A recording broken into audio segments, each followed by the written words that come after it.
Hello, friends. Welcome to the next episode of Idioms. Let's learn some more new idioms. First one, ants in your pants, meaning extreme restlessness और overactive, यानी ऐसा इंसान जो एक जगह स्थिर न बैठता हो, हमेशा उछल कूद करता रहता हो। ये तो हम आसानी से गेस कर ही सकते हैं कि ये इडियम आया कहाँ से। अगर काफ़ी चींटियाँ या एंट्स आपके पैंट्स में या कपड़ों में घुस जाए तो नेचुरली आप अनकंफर्टेबल हो जाएंगे या चींटियों को निकालने की कोशिश करेंगे। एंट्स को निकालने के लिए आप एक जगह ठीक से बैठ ही नहीं पाएंगे।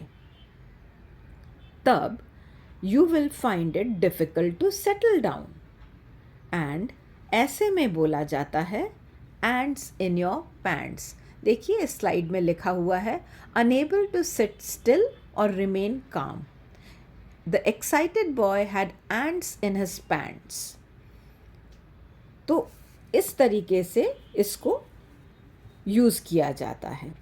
ये इडियम टीचर्स जनरली यूज़ करते हैं for their over active students in the class, जो एक जगह बैठते ही नहीं हैं, घूमते घामते रहते हैं क्लास में। अब देखिए इतनी सारी चींटियाँ अगर आपके पैंट के अंदर या कपड़ों के अंदर घुस जाए तो जाहिर सी बात है आप अनकंफर्टेबल हो जाएंगे। Next, you are the apple of my eye या एप्पल ऑफ योर आई। इसका मतलब हुआ अ पर्सन और थिंग ग्रेटली लव्ड, ट्रेजर्ड और अडोर्ड। ऐसा चीज़ या इंसान जिसको आप बहुत ही ज़्यादा प्यार करते हैं। इसमें लिखा है स्लाइड में the person who you love most. Harry was his first child and the apple of his I. Harry उसका पहला बेटा था, इसलिए वो उसे बहुत ज़्यादा प्यार करता था। तो जिसको भी आप बहुत ज़्यादा प्यार करते हैं उसके लिए ये इडियम यूज़ होता है। कहा जाता है पुराने ज़माने में लोग ऐसा मानते थे कि आँखों की पुतलियाँ या प्यूपिल जो सॉलिड होते हैं वो एप्पल के शेप का होता है।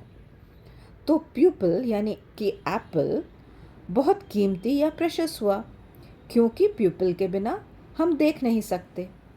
इसलिए तब से जो सबसे प्यारा होता है उसके लिए ये idiom Apple of your I use किया जाने लगा।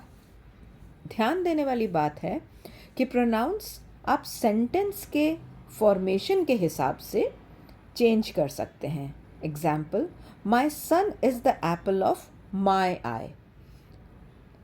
पहले हमने बोला योर आई, अब बोल रहे हैं my eye. So you are the apple of my eye. Next, bells and whistles. इसका मतलब है, लिखा हुआ है, refers to extra impressive or decorative features that are added to make something more appealing। यानी बहुत फ्लैशी एसेसरीज़, जो हम लोग फैंसी एसेसरीज़ कभी कभी हम लोग यूज़ करते हैं किसी मेन प्रोडक्ट के साथ। तो ये इडियम ज़्यादा पॉपुलर हुआ जब से डिजिटल वर्ल्ड फेमस हुआ। तो अधिकतर इसको हम लोग कंप्यूटर या उससे रिलेटेड जो हम लोग के प्रोडक्ट्स हैं उसके लिए यूज़ होता है। देखिए इसमें एग्जाम्पल लिखा है, I only use my phone to make calls and to text. I don't need a lot of bells and whistles. यानी कि एक्स्ट्रा फैंसी चीज़ें हमको नहीं चाहिए। ये बेल्स एंड व्हिसल्स मतलब घंटी और सीटी नहीं है। यहाँ इसका मीनिंग है सारे सुपर या हाईटेक फीचर्स जिसकी ज़रूरत एक बेसिक मॉडल में नहीं है, लेकिन वो सारे फीचर्स एक प्रोडक्ट को दे make it more fun to use and more expensive also, definitely more expensive. And bells and whistles का किसी साउंड से कोई लेना देना नहीं है। Like example, our teacher said that the school was getting a new computer with all the latest bells and whistles. यानी कि उसमें सारे फीचर्स, एक्स्ट्रा जो लेटेस्ट फीचर्स हैं उस कंप्यूटर में सभी होगा. Next, a bed of roses, यानी एक ऐसा सिचुएशन जो बहुत ही आरामदायक हो. वंडरफुल प्लेजेंट सिचुएशन या position. As easy comfortable life. बहुत आसान. इंग्लिश में पोएट्स ने इस ईडियम को काफ़ी सेंचुरीज से यूज़ किया है. गुलाब या रोजेस बहुत ही सुंदर और खुशबूदार फूलों में माना जाता है. तो ऐसे फूलों का अगर बिस्तर हो या बेड हो तो कितना आरामदायक होगा वो bed. From here the meaning was stretched to mean any easy and comfortable situation in life. अगर कोई सफल होता है अपने लाइफ में या प्रोफेशन में तो अक्सर सक्सेस को देखकर लोग बोल ही सकते हैं कि oh, his life is a bed of roses. मगर उस बेड ऑफ रोजेस को पाने के लिए उसने बहुत ज़्यादा कड़ी मेहनत को किया है जो किसी ने नहीं देखा.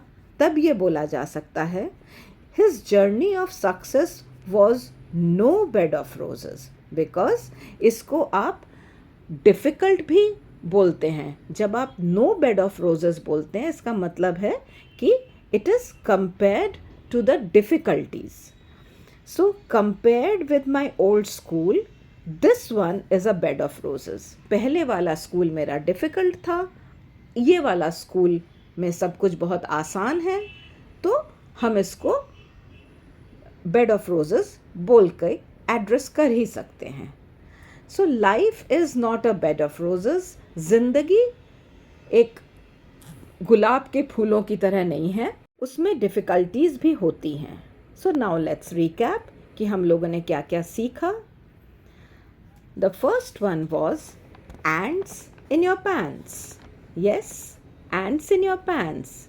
Apple of your eye. And the next one, the third one, bells and whistles. The fourth, bed of roses. Please learn and enjoy using all these idioms.